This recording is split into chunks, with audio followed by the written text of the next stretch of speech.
There's a video out there of, I think, ICE tear gassing local cops or something. Is this it? Is this the one? Chicago police officer was seen with watery eyes, coughing and struggling to breathe after what could have been tear gas or smoke was released this afternoon at 39 in Kedzie, where a protest against ICE was taking place.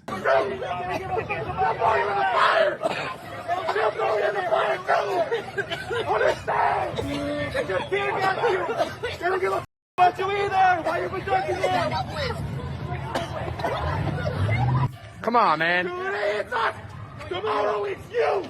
That's so funny. That's some hog-on-hog violence right there, baby. These guys are usually the first to deploy the tear gas, so I'm surprised. I'm surprised to watch this in action, you know? They don't give a about you either. Yeah, it's true. Come on, man. Y'all, you know that was up. Y'all know that was up. Hey, Trail, wake up! Wake up! All right. You're gonna wake up! We're gonna go this way, and then we'll see. Wake up! Right? Wake up! Wake up! Y'all don't get. None of us get paid enough for this. Hey, it's time to get up! Job Get up and now. arrest ICE. Wake up! They shot a Chicagoan Wake today. up. Arrest ICE. Wake up! Wake up! That'd be pretty sick if they started arresting ICE. Chicagoans standing up and running ICE out. Oh, I saw this one as well. This video is great. Here it is. Southside Chicago, Windy City residents run off immigration agents to save a man mid-abduction on 63rd and Costner Avenue.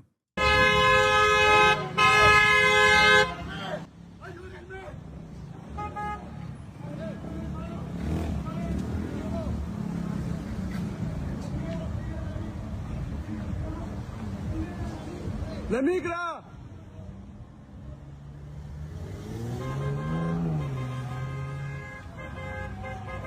Legally, Chicago Police Department can arrest federal agents if they're breaking the law. I mean, but they are. This is one of the things that I've talked about with respect to what like ICE is doing. A lot of what they're doing is on shaky legal grounds. Of course, they are abiding by the wishes of the federal government, but the warrantless apprehensions and the fact that like they're engaging in the what the ACLU calls is operations in constitution-free zones, 100 miles from airports, all international airports, and 100 miles from every border that the United States has, which of course means a population of 70% of Americans, like an area of operation. Technically, what they're doing in many of these instances, like regular detainment for after racial profiling, like all of that is illegal.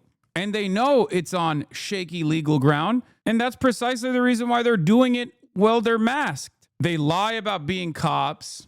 They're not cops. ICE is not, they're not police. Like, it doesn't matter if they're wearing a vest that says police and then underneath it says ICE. Like, they're not. They're ICE. They're Customs and Border Patrol. And it is actually an illegal detention when they apprehend an American citizen. It's in this weird legal gray area. Obviously, it's morally up, morally repulsive, but it's a legal gray area, which is precisely why like DRS of this sort, until they decide to further prosecute this, are sometimes successful.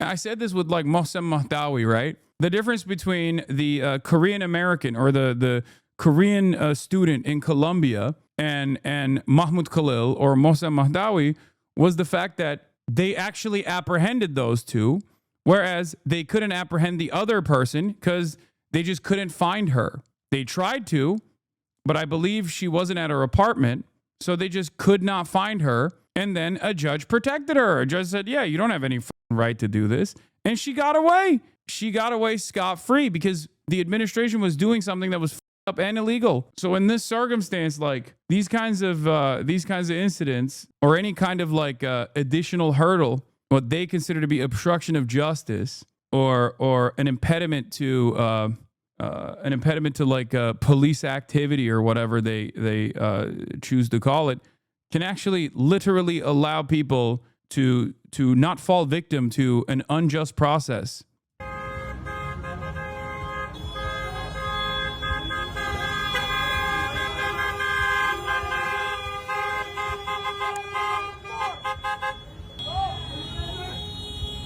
Hey!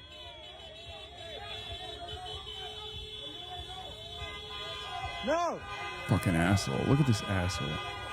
What do you recommend people do when you see ICE apprehending someone? Look, be safe.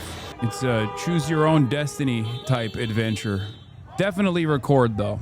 Definitely film them. That I can say.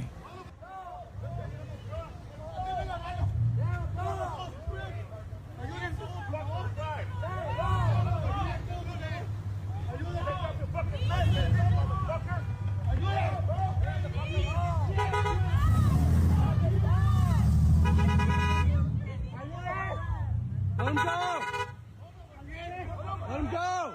Like, look at this. Look at how crazy this is. This motherfucker's mask has no indication. You have no way to know if this person is just a fucking kidnapper or actually working for the federal law enforcement agencies. No identification whatsoever. Just a bunch of incompetent racists living out their racist fantasies. He is motherfucker, ha ha ha. You won't be laughing when you see this kind of vigilante action, seemingly vigilante action, when it happens to you or a loved one, for the record.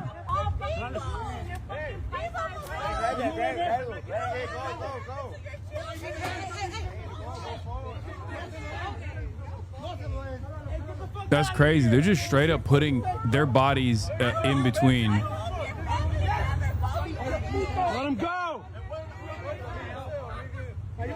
Causing them in real time to make the decision, is it worth it? Like, is it worth it?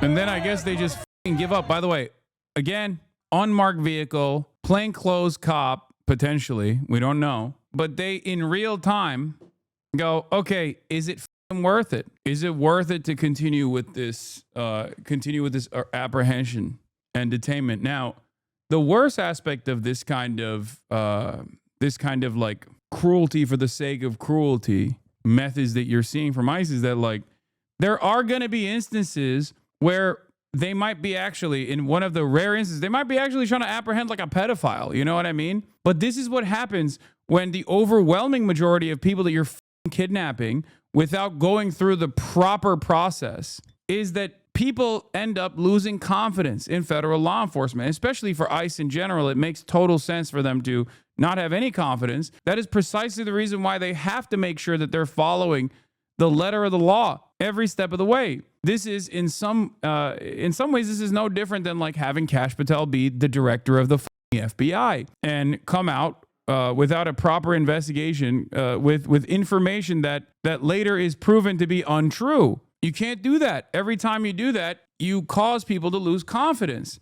And a big part of law enforcement is authority. A big part of being able to conduct law enforcement action is by instilling a sense of confidence in these institutions and therefore have the authority to be able to command people. When people lose confidence, when the public broadly loses confidence in a law enforcement agency, these kinds of things will inevitably happen. That's what happens. That's what happens when, like, you know, the overwhelming majority of people that you are apprehending are not actually doing any sort of serious crimes whatsoever. Stuff like this will become common. I stood my ground, but it was the police raiding my house. This is from December 8th, 2023. Diamonds Ford thought she was shooting at an intruder when Florida cops raided her home without knocking. Then she was charged with attempted murder. Like, there's a reason why law enforcement can't behave as a bunch of jackbooted thugs of the state. Yeah, her charges were dropped, by the way, chatters.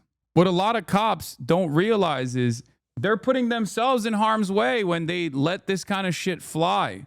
They think they are unstoppable. They think that they will remain unaccountable, not realizing that this kind of unaccountable, unstoppable violence that happens all over the country is not only going to frustrate people for understandable reasons, but it's actually going to cause them to lose complete confidence in these institutions that are supposed to be instruments of justice. And eventually that leads to complete chaos, complete anarchy. This kind of shit doesn't happen in countries where people have the utmost confidence in law enforcement, where they believe that, like, well, you know, there's some standards. It's not going to be a bunch of like random racist dickheads running around with masks, apprehending people because they think that the dude has too much melanin. You know, if that's the overall attitude, then of course people are going to try and do de-arrests, which is a concept that is otherwise unheard of. But because the arrests themselves are being done to people broadly that have not done any sort of significant crimes, the assumption from most Americans is, here it is, yet another person that's being falsely kidnapped. Oh my God, this is so Israel. Not much amazes me anymore about the modern GOP, but Back to Blue went out the window stunningly fast after the feds built their own goon squads accountable only to them. Those cops aren't cops, they're Antifa with badges. Look at them. Yeah, cops are Hamas. Benjamin Netanyahu is Hamas. The IDF is Hamas. It's the same. That is the same energy. It's the exact same energy. So fucking stupid.